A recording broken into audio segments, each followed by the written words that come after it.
Maraming kalituhan ang gumugulo sa mga Christians. Sila ba ay under the law or under grace? Sa mga umaangkin ng pakikisilong, pakikibilang sa matandang lahi, bayan, relihiyon ng Israel, sila ba ay nagiging tagapagmana ni Abraham o ni Moses? Kung maging tagapagmana ni Abraham, ano ang mamanahin? Kung maging tagapagmana naman ni Moses, ano naman din ang mamanahin? Pwede bang tagapagmana na lang ng dalawa, pareho? Pag ganon, ano ang magiging bunga ng magkahalong mamanahin? Ang paninindigan ng Kristiyano sa usaping ito ay ang nagbibigay ng anyo at karakter ng kanyang espiritualidad. Siya ba ay mapapanatag o maliligalig? Matatahimik o maguguluhan? Mawawala ng takot o lalo at laging matatakot? Magiging mapagpatawad o mapaghiganti?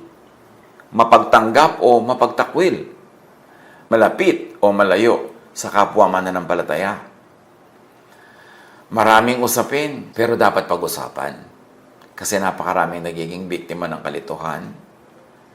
Nagiging neither here nor there. Nagiging one half this and one half that. Ano ba talaga? Heir to the promise or to the curse? At kung ating lilinawin, heir to the promise to Abraham or to the curse of the law? Tagapagmana ng pangako o ng sumpa? Galatians 3:25-29. Ngayong dumating na ang panahon ng pananampalataya, wala na tayo sa ilalim ng taga-disiplina.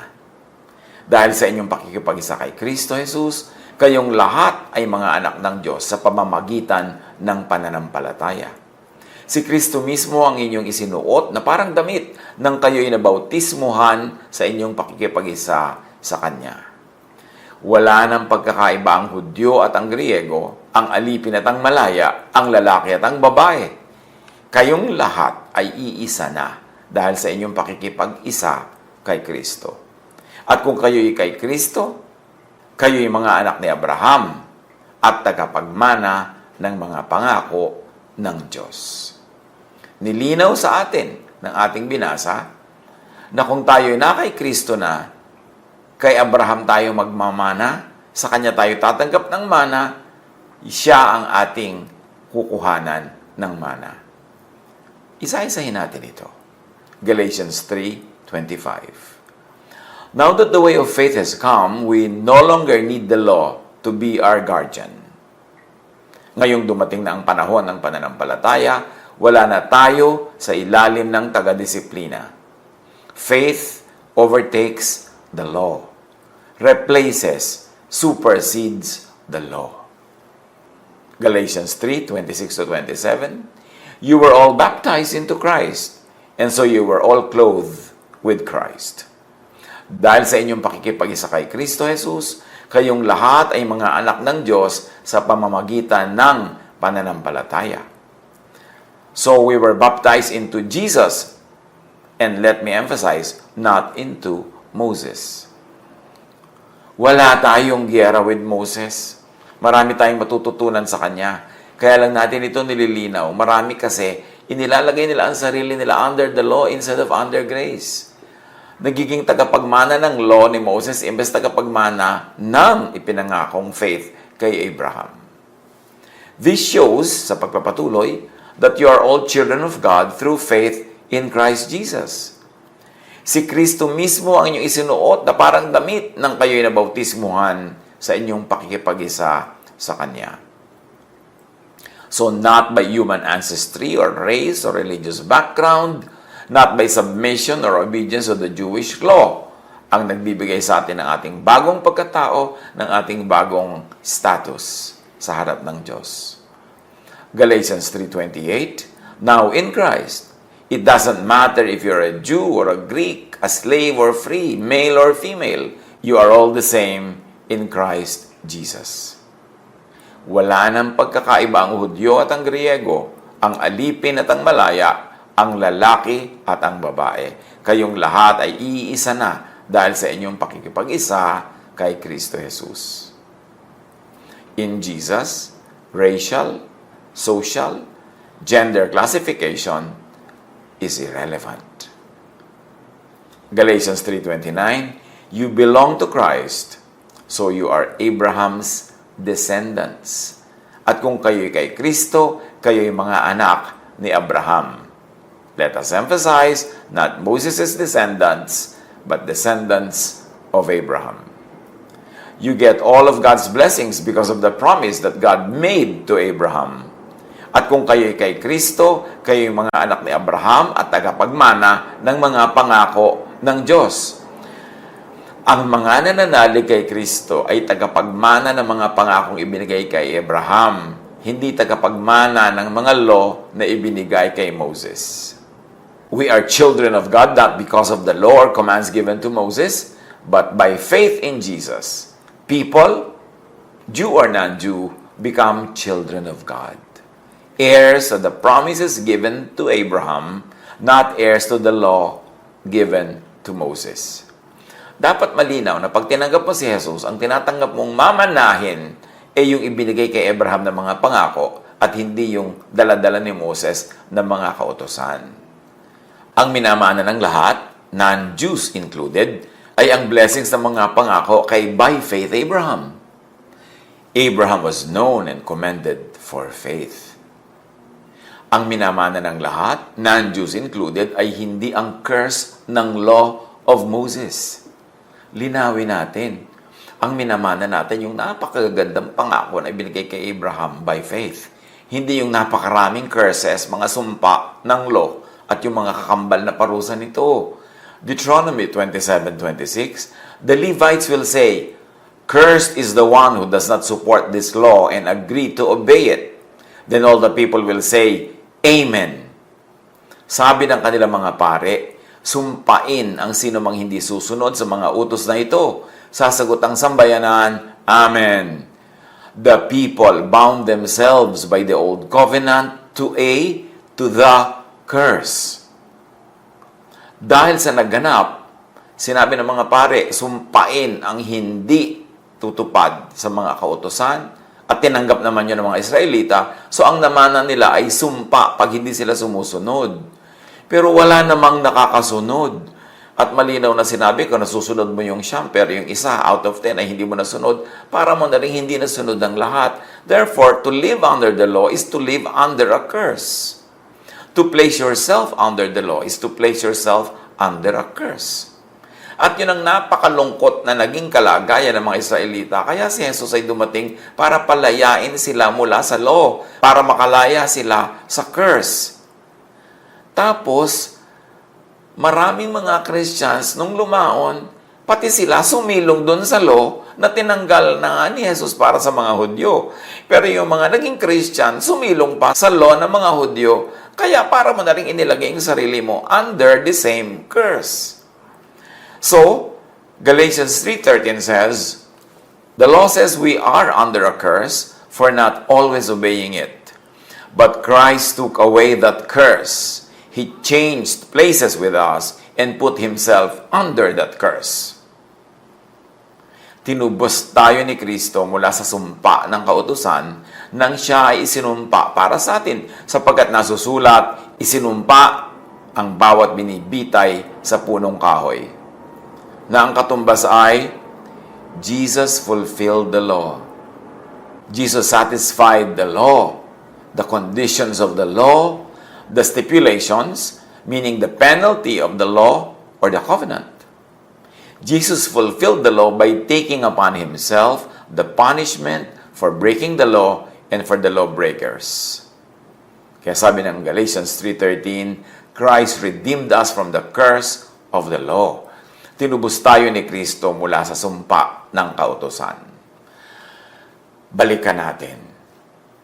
Yung mga ancient Israelites, the Hebrew people, bound themselves under the law. Sabi ng kanilang mga pare, sumpain ang hindi tutupad sa mga kautusan ito. At sabi ng bayan, Amen. Tinanggap nila. Pero sino ang nakakatupad sa kautusan? Wala. Kaya sila nalagay under the curse. Kasi may curse yung law pag hindi mo tinupad. At sila ay nakipagkasundo that they are under the law. Therefore, they got under a curse. The curse. At si Jesus, dumating siya to release the Jewish people from the curse of the law. To set them free from the law. Sila ang unang audience dapat ni Jesus. Kaya sabi ni Jesus, I was sent only to the lost sheep of Israel. Sabi niya, don't enter at the towns of the Samaritans or the town of the Gentiles. Just enter the towns of the Israelites. Bakit? Because He was sent to the lost sheep of Israel. Bakit to the lost sheep of Israel siya pinadala? Napaka-special ba ng Israel na sila lang ang pinadala ng tagapagligtas? No. Sila lang kasi ang under the curse of the law. Ang kanilang lahi, ang kanilang mga ninuno ang tumanggap ng curse of the law. Kaya sila lang ang kailangang iligtas. Kaya sabi ni Jesus, I was sent only to the lost sheep of Israel. Ang naging problema lang, yung mga naunang naging Christians, na-infiltrate sila ng mga Pharisees, ng mga teachers of the law, na naging mga Christians din daw. Hindi natin alam how sincerely, pero in-record yan that some of the Pharisees and some of the teachers of the law had joined the believers. Pero unti-unti nilang ibinalik yung law. Yung mga law ng sa pagkain, yung mga law tungkol sa pagtutuli, yung mga law tungkol sa dito at dyan. So, unti-unti nilang naibalik yung law.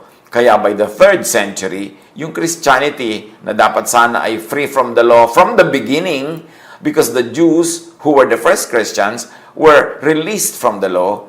Pero Christianity was brought to the Gentiles. They became Christians too. Pero pati yung Gentiles na hindi naman dating kasali sa law, ay nakisukob na sa law. Dinala sila ng kung sino mga leader nila at mga makapangyarihan na ngayon ang namana nating Christianity ay under the law. At under grace. Hati. Under faith. Pero under the law. Kaya nagkakandamisti-mestiso ang paniniwala at ang practices at mayroong mga kalituhan. So si Jesus una, isinugo para palayain ang mga Israelita mula sa law. Dapat sila lang yung palayain kasi sila lang naman ang under the law. Pero yung mga Christians, nakisali sa law ng Israel, minana rin nila, ini-assign nila sa sarili nila na manahin nila yung mga laws ng Israel, kaya namana din nila yung curse. Kaya pati ngayon, yung mga Christians ay dapat na rin iligtas from the law. Savior na rin nila sa Jesus when it comes to being under the curse of the law. Galatians 3:13, ulitin natin, Christ redeemed us from the curse of the law. Tinubos tayo ni Kristo mula sa sumpa ng kautusan. Jesus fulfilled the law not by literally obeying all the rules and regulations of the law, not by teaching and commanding His followers to submit to and to fulfill the law, but He paid the penalty required by the law. Kaya kung si Jesus, ibinayad na niya ang kanyang buhay para bayaran yung hinihingi ng law na bayad para sa hindi pagsunod nito, oras na tayong mga naniniwala kay Jesus ay bumalik under the law, binabaliwala natin ang kanyang kamatayan at pagkabuhay na muli. Binabaliwala natin ang kanyang pagtitigis ng dugo, ang kanyang sakripisyo para mabayaran yung kasalanan. Tapos babalik din tayo under the law. Dinando na naman yung curse na i-invalidate yung ginagawa ni Jesus. Become children of God by believing in Jesus, by believing in the work of Jesus to set people free from the curse of the law. Become children of God by believing in Jesusness. Not in Mosesness, not in Phariseeness, but in Jesusness. Matthew 3:7-9. Nang makita niyang, referring kay Juan, nang makita niyang lumalapit din sa kanya ang maraming Fariseo at mga Saduseo upang magpabautismo, sinabi niya sa kanila, lahi ng mga ulupong, akala ba ninyo'y makakatakas kayo sa parusa ng Diyos? Patunayan muna ninyo sa inyong mga buhay na kayo talaga nagsisisi. Ibig sabihin, nagsisisi sila sa pagtuturo ng law, sa pagpapairal ng law, at sa pagpapailalim sa law. Yun ang dapat pagsisihan. Hindi yung pag-break ng law. Kasi wala naman talaga nakakasunod sa law. Patunayan muna ninyo sa inyong mga buhay na kayo talaga nagsisisi at huwag ninyong akalain na makakaiwas kayo sa parusa ng Diyos dahil sinasabi ninyong ama ninyo si Abraham. So, ang pinagmamalaki ng mga Hudyong ito ay racial identity, advantage, and entitlement because of the race. At sa pagpapatuloy, sabi ni Juan, sinasabi ko sa inyo na kahit sa mga batong ito ay makakalikha ang Diyos ng mga anak ni Abraham. Hindi kayo kailangan ng Diyos para siya i-worship dahil kayo ay under a curse. At pinapahirapan niyo ang mga tao, itinatali niyo sila sa curse. John 1:10-12. The Word, meaning Jesus, was already in the world, therefore Jesusness. The world was made through Him, but the world did not know Him. Remember, the person Jesus was not known from the beginning, but the essence, the Jesusness of the Word had already been known from the start. He came to the world that was His own, and His own people, meaning mga kababayan niya, kalahinan niya, Jews, did not accept Him. But some people, some Jews, did accept Him. They, those Jews, believed in Him, and He gave them, those who believed in Jesus, the right to become children of God. Because they believed in Jesus, not because they were Jews. Remember, they became children of God, not because they were Jews, but because they believed in Jesus. Even the Jews could become children of God, not by Jewishness, but by faith in Jesus, meaning by Jesusness. Jesus came to extend the promises of God to Abraham to all who will believe in Jesus. Jesus came to set the Jews free from the law of Moses. But many peoples, including many Christians, knowingly or unknowingly, place themselves under the Jewish law. Therefore, they also need salvation from the law. Linawin natin sa sarili kung naninindigan o maninindigan sa law or grace. Justice of the law or love of Jesus. Promise kay Abraham o sa law ni Moses. Jesusness or Mosesness/Pharisiness. Kung matapos manuri ay panigasan pa ring manindigan, manatili under the law, choice na yan ng tao. Pero at least, maging aware muna na may ganyang sobrang malalaking issues. Magkakaibang choices, magkakaibang religiosity. At yan ay Jesusness or Pharisiness. Pag-isip-isipan natin mga kapatid, halos lahat ng kalupitan na ginagawa sa loob ng relihiyon at sa pangalan ng Diyos ay dahil ang mga tao ay patuloy na nagpapairal ng law at patuloy na nagpaparusa sa kapwa-tao implementing the law. Yan ang binayaran ni Jesus para hindi na tayo magbayad, hindi na tayo mapailalim dyan at hindi na tayo maging alipin yan. Pero pag nagkusa pa tayo magpaalipin o nang-aalipin pa rin tayo ng iba, promoting Pharisiness imbes Jesusness, kinakalaban natin ang ginawa ni Jesus sa krus. Binabaliwala natin ang kanyang sakripisyo, ang kanyang kamatayan. Because Jesus came to set us free. To go back under the curse of the law is to ignore, to dishonor the work of Jesus. Ang gusto ni Jesus for the people to be free. Sabi niya, I came that you might have life and have it abundantly. The thief comes only to steal, kill, and destroy. The law comes only to steal happiness and joy and peace, to kill by punishment, and to destroy. Sabi niya, I came that you might have life and have it to the full. And that life is by accepting the inheritance given to Abraham. Faith. Faith that heals. Faith that saves. Faith that promotes love. Faith that gives peace. Pag hindi natin yan pinili, ang automatic default, Mosesness, law, justice, which means punishment. Hindi pwedeng paghaluin ang dalawang yan, law and grace. Pipili ka lang. A one-half Christian is a one-whole nonsense. Hindi pwedeng paghaluin ang law and grace. Ba't pa dumating si Jesus para gumawa ng salad? Dumating siya to set people free from the law. And scriptures tell us, if the Son sets you free, you are free indeed. Choice mo na hindi maging free.